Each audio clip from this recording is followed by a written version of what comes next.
اعوذ باللہ من الشیطان الرجیم، بسم اللہ الرحمن الرحیم۔ ناظرین، کیا حال ہے؟ امید ہے آپ ٹھیک ہوں گے اور اپنے رب کو راضی کر رہے ہوں گے۔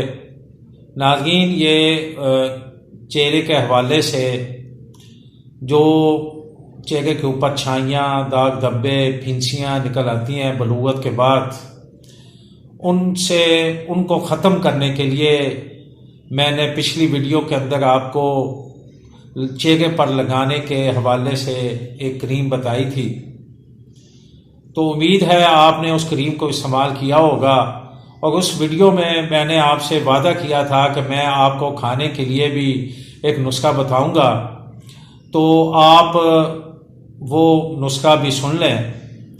یہ ایسے نوجوانوں، لڑکیوں اور لڑکوں کے لیے یہ نسخہ ہے کہ جن کے چہرے کے اوپر ایسے داغ دھبے بن جاتے ہیں اور اس میں چہرے کے اوپر پھنسیاں بھی بن جاتی ہیں، چھائیاں بھی پڑ جاتی ہیں۔ یہ ان کے لیے نسخہ ہے اور ان کے لیے یہ اللہ کی طرف سے ایک انعام ہے، کیونکہ ناظرین، جڑی بوٹیاں جو ہوتی ہیں وہ اللہ پاک کی طرف سے بیمار لوگوں کے لیے انعام ہی ہوتا ہے۔ اگر اسے اچھے طریقے سے استعمال کیا جائے اور اچھے طریقے سے لگایا جائے اور کھایا جائے، اللہ کی مہربانی سے وہ بالکل ٹھیک ٹھاک ہو جاتی ہیں، چہرہ بھی صاف ہو جاتا ہے۔ تو ناظرین، میں گزارش کروں گا کہ نسخہ بولنے سے پہلے آپ میری ویڈیو کو لائک کریں، چینل کو سبسکرائب کریں اور بیل کو بجائیں، تاکہ آنے والی ہر نئی ویڈیو آپ کو مؤثر طریقے سے مل سکے اور آپ اس سے فائدہ اٹھا سکیں۔ تو ناظرین، آپ نسخہ نوٹ کر لیں۔ اس میں جو پہلی چیز ہے وہ ناظرین بڑی الائچی ہے۔ بڑی الائچی جسے کرکن کبیر بھی کہتے ہیں، بڑی الائچی ہے، 100 گرام وہ لینی ہے۔ کلونجی 100 گرام لینی ہے اور پودینہ خشک 100 گرام لینا ہے۔